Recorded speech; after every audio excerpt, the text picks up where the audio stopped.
बिस्मिल्लाहिर्रहमानिर्रहीम, अस्सलाम वालेकुम। Welcome back to my channel. कैसे हैं आप लोग? उम्मीद करते हैं आप सब लोग खैरियत से होंगे। आज हम बना रहे हैं बीफ की निहारी। बहुत आसान रेसिपी है, मम्मा बना रही थी। कुछ चीज़ें जो होती हैं ना, वो मम्मा वगैरह की स्पेशल होती हैं कि मम्मा ही अच्छी बनाती हैं, तो मैंने कहा आप लोगों के साथ भी शेयर करती हूँ, आप लोग भी ट्राई कीजिएगा। इसके लिए लिया था बीफ, इसे अच्छे से धो के साफ़ कर लिया था। नॉर्मल बोटी थी, आप छोटी रखना चाहें छोटी रखने, बड़ी भी रख सकते हैं। चलिए चलते हैं, रेसिपी स्टार्ट करते हैं। इसे कुकर में ऐड कर लिया था और इसके बाद फिर इसमें अनियन ऐड की थी और अनियन के साथ ही हमने जिंजर गार्लिक पेस्ट ऐड कर दिया है। और जिंजर गार्लिक पेस्ट ऐड करके फिर हमने इसके अंदर निहारी का जो होता है, शान वालों के जो निहारी मसाला है वो ऐड कर दिया था। और उसको ऐड करने के बाद रेड पेपर पाउडर ऐड करेंगे और इसके अंदर सॉल्ट ऐड करके फिर हम ऑयल ऐड करेंगे।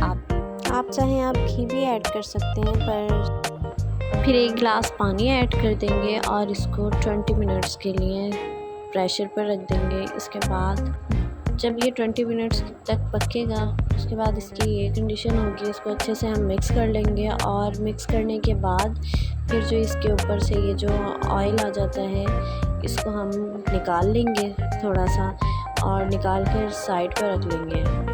अब हम लेंगे एक पैन, उसके अंदर आप चाहें आप गंदम का आटा भी ले सकते हैं, पर हमने 3 से 4 चम्मच जो बेसन होता है वो लिया था। इसे अच्छे से भून लेंगे। जब इसकी अच्छे से खुशबू आने लग जाएगी, भून जाएगा, फिर हम इसको निकाल कर और इसमें जो है पानी ऐड करेंगे और इसको अच्छे से घोल लेंगे। इसमें कोई गुठली वगैरह नहीं रहनी चाहिए। इसके बाद फिर हमने इसको भी इसी में ही ऐड कर दिया है और ऐड करके इसको और फिर हम कवर करके रख देंगे। तकरीबन 2 से 3 मिनट के लिए हम इसे अच्छे से पकने देंगे, क्योंकि इसकी टेस्ट जो है कि निहारी का इसी से ही आता है। इसके बाद जब ये अच्छे से पक जाएगा, फिर इसकी ये कंसिस्टेंसी होगी, फिर हम जो है साइड पर प्याज फ्राई कर लेंगे और इसको लाइट ब्राउन करेंगे। और लाइट ब्राउन करने के बाद फिर हम इसको भी इसी में ही ऐड कर देंगे। इसको ऐड करने के बाद अब हम जो है, जो हमने ऑयल निकाल के रखा था इसके ऊपर से,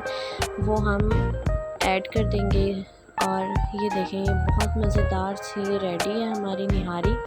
इसके बाद जो है आप लोग सैलेड इसके साथ लाजमी बनाया करें। और ये देखें, मैंने ये चीज़ें जो है इसके ऊपर जो है स्प्रिंकल करने के लिए कट करके रखी हुई थी। और हमारे घर तो जैसे जैसे खाते हैं तो साथ साथ ना ये लाजमी रखते हैं। ये फिर इस तरह से आप लोग डिश आउट कर लीजिएगा। उम्मीद करती हूँ आज की रेसिपी आपको बहुत पसंद आएगी, तो वीडियो को लाइक कर दीजिएगा, चैनल को सब्सक्राइब कर लें। इंशाल्लाह मिलते हैं न्यू वीडियो में, तब तक के लिए अल्लाह हाफिज़। दुआ में याद रखिएगा।